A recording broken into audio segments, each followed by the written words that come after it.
Everyone, आप सभी दोस्तों का स्वागत है। इस वीडियो में डिस्कस करने वाले एनएससी कंपनी की आईपीओ को।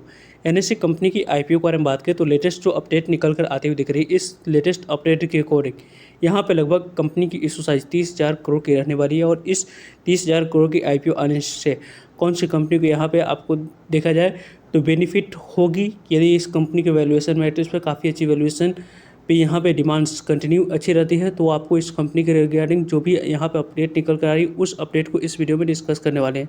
सो वीडियो को इंतजार देखिएगा और ऐसे ही daily IPO grey market premium से जुड़ी अपडेट के लिए चैनल को सब्सक्राइब कर लीजिए। साथ ही कमेंट्स में टेलीग्राम ग्रुप का लिंक दिया गया, वहाँ भी जुड़ सकते हो टाइम पे अपडेट। फर्स्ट ऑफ ऑल यहाँ पे जो मोनोपोली इंजॉय उस कंपनी के बारे में बात करें तो बीएससी कंपनी एनएससी कंपनी की यहाँ पे पीयर कंप्यूटर जो कि यहाँ पे जिस तरीके से एनएससी की बात कर रहे हैं, बीएससी पे जो यहाँ पे लगभग 5,000 स्टॉक की बात करते हैं वहाँ पे आपको कारोबार होते हुए दिखती है, उसी तरीके से एनएससी पे यहाँ पे कारोबार होते हुए दिख रही है। तो इसी तरीके की जो पीयर कंप्यूटर है एनएससी, वो आने वाले समय में अब लिस्ट होते हुए दिखेगी, जिसके कारण से जो इन्वेस्टर को मोनोपोली शेयर में यहाँ पे इन्वेस्टमेंट करने की अपॉर्चुनिटी बीएससी में मिल रही थी, अब यहाँ पर डुओपोली होती हुई दिखेगी। और उस डुओपोली होने की वजह से जो यहाँ पे प्रीमियम बीएससी को मिल रही थी वो प्रीमियम मिलते हुए दिखेगी या नहीं, वो डिपेंड करने वाली है एनएससी कंपनी के लिस्टिंग की। यदि एनएससी कंपनी को वैल्यूएशन मैट्रिक्स पे काफ़ी अच्छी वैल्यूएशन ये कंपनी लिस्ट होती है और सस्टेन करती है, तो इस कंपनी की भी आपको वैल्यूएशन आपको डिफाइन होते हुए दिखेगी, जिसके कारण से इस कंपनी में और तेज़ी भी आ सकती है। यदि एनएससी कंपनी को वैल्यूएशन अच्छी नहीं रखी जाती है और वहाँ से आपको गिरावट आते हुए दिखती है, तो यहाँ पर भी आपको गिरावट आने वाले समय में बीएससी पे दिख सकती है। एनएससी कंपनी की जो आईपीओ आ रही है उसमें आप लोगों को जो कंपनी की बात करें स्टेट बैंक ऑफ इंडिया यानी कि जो लिस्टेड कंपनी है, इसमें आप लोगों को लगभग यहाँ पे स्टेट बैंक ऑफ इंडिया के द्वारा इस कंपनी की आईपीओ में लगभग 24.75 मिलियन शेयर यहाँ पे आने वाले समय में सेल करते हुए देखेंगे। एमएस स्ट्रैटेजिक जो मॉरिशस लिमिटेड फंड है उनके द्वारा यहाँ पे लगभग 16 मिलियन शेयर को सेल करने की यहाँ प्लानिंग चल रही है। Canada pension plan investment board की बात करते हैं, उनके द्वारा 11.87 मिलियन शेयर सेल करने की प्लानिंग चल रही। बैंक ऑफ बड़ौदा की बात करते हैं, उनके द्वारा यहाँ पे 10.98% यहाँ पे आपको शेयर की सेल करने की यहाँ पे प्लानिंग चल रही। साथ साथ मॉरिशस की एक और फंड है, उनके द्वारा यहाँ पे 11.25 मिलियन शेयर आपको शेयर को सेल करने की अपॉर्चुनिटी है। General insurance corporation of India के बारे में बात करते हैं, जो लिस्टेड कंपनी है, उनके द्वारा यहाँ पे लगभग आपको 10.66% स्टेक यहाँ पे मिलियन शेयर को सेल करने की प्लानिंग चल रही है।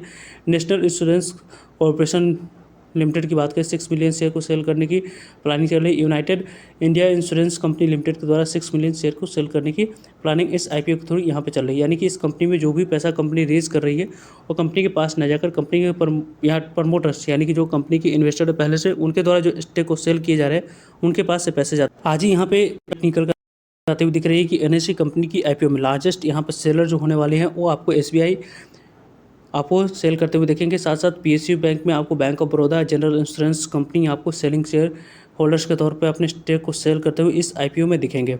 Long awaited much awaited IPO के बारे में बात करें तो इंडियन यहाँ पे नेशनल स्टॉक एक्सचेंज जो कि यहाँ पे आपको क्लोजर है, जो वेडनेसडे के बारे में बात करते हैं, यानी कि आपको इस कंपनी की डीएचए फाइल जल्द से जल्द यहाँ पे फाइल होते हुए दिखेगी सेबी के पास, और लेटर यहाँ पे इवनिंग तक कंपनी के द्वारा फाइल होते हुए दिख सकती है। जो कि इस डेवलपमेंट से फैमिलियर है, उनके द्वारा आप लोगों को इस तरीके की अपडेट यहाँ पे आते हुए मार्केट में दिख रही है। कंपनी के बारे में बात करते हैं तो पूरी तरीके से यहाँ पे पब्लिक जो इशू है वो आप लोगों को एक्सपेक्टेड है कि entirely company offer post sale लेने वाली, जो भी पैसा कंपनी रेज कर रही है वो कंपनी के पास न जाकर इस यहाँ पे एग्जिस्टिंग जो शेयर होल्डर्स है वो अपने स्टेक को सेल करने उनके पास यहाँ पे 6% आपको जाते हुए दिखेगी। कंपनी के बारे में बात करते हैं, अनलिस्टेड यहाँ मार्केट वैल्यूएशन अराउंड आप लोगों को 5 लाख करोड़ की रहने वाली है। मार्केट पार्टिसिपेशन यहाँ पे एस्टिमेट के बारे में बात करते हैं तो इस कंपनी की लगभग आपको जो 5 लाख करोड़ की पूरी तरीके से मार्केट कैप रहेगी, उसमें आप लोग को 30,000 करोड़ की इशू साइज इस कंपनी की आने वाले समय में रहने वाली है।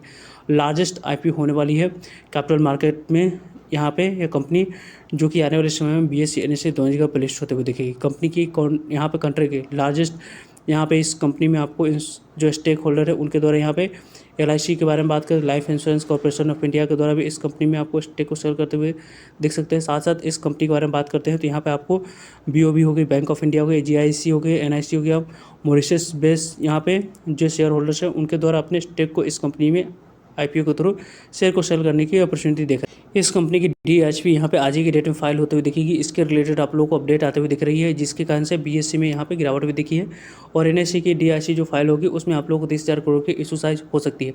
वैसे इस कंपनी की डीएचपी जैसे ही फाइल होती है लेट 9 तक आप लोगों को वीडियो के माध्यम से अपडेट पहुँच जाएगी। एनएससी आईपीओ के लिए पहले से कंप्लीट करके रखनी चाहिए। अपने फैमिली मेम्बर्स फ्रेंड्स के डिमेट अकाउंट से अप्लाई करेंगे तो मैक्सिमम चांस इस आईपीओ में अलॉटमेंट मिलने की रहेगी। प्रत्येक फैमिली मेम्बर्स के डिमेट अकाउंट से एक एक लॉट अप्लाई करेंगे तो अलॉटमेंट चांस आप लोगों को आने वाले समय में बन सकती है। नेशनल स्टॉक एक्सचेंज के बारे में बात करें तो यहाँ पर आप लोगों को बीएससी ने जिस तरीके की जैसी 2017 से अब तक रिटर्न्स बना के दी है मल्टीबैगर, उसी तरीके की वैसी यहाँ पे रिटर्न्स एनएससी से भी यहाँ पे एक्सपेक्टेशन रखी जा सकती है यदि वैल्यूएशन मैट्रिक्स पर कंपनी के द्वारा कट ऑफ प्राइस अच्छी रखी जाएगी तो। यहाँ पे इशू साइज लगभग 30,000 करोड़ की रहने वाली थी। इसमें आप लोगों को 35% तक की शेयर, यहाँ पे टोटल इशू साइज में से 35% तक की शेयर की बात करते हैं। लगभग आपको यहाँ पे 10,000 करोड़ तक की वैल्यू की शेयर आपको यहाँ पे रिटेलर्स को जाने वाली है। यानी कि इस आई को मल्टीपल डिमेट अकाउंट से अप्लाई करेंगे तो यहाँ पे अलॉटमेंट मिलने की चांस मल्टीपल डिमेट अकाउंट से इस आईपीओ में इन फ्यूचर रहने वाली इसकी चांस ज़्यादा बन रही। वैसे एनएससी कंपनी के द्वारा वैल्यूएशन के बारे में बात करते हैं, वो देखना रहेगा किस तरीके से कैसी रखी जाती है। वैसे डीएचपी के रिलेटेड जो अपडेट आएगी उसमें किसी भी तरीके कोई अदर यहाँ पे इंटरेस्टिंग फैक्टर निकल कर आएगी तो वीडियो के माध्यम से आप लोगों तक अपडेट पहुँच जाएगी। आप लोगों की ओपिनियन किस तरीके से कैसे आप लोग एक्साइटेड है एनएससी आईपीओ के रिलेटेड कमेंट्स कर बता सकते हैं। मिलते हैं एक नई इन्फॉर्मेटिव वीडियो में, तब तक के लिए जय हिंद जय भारत।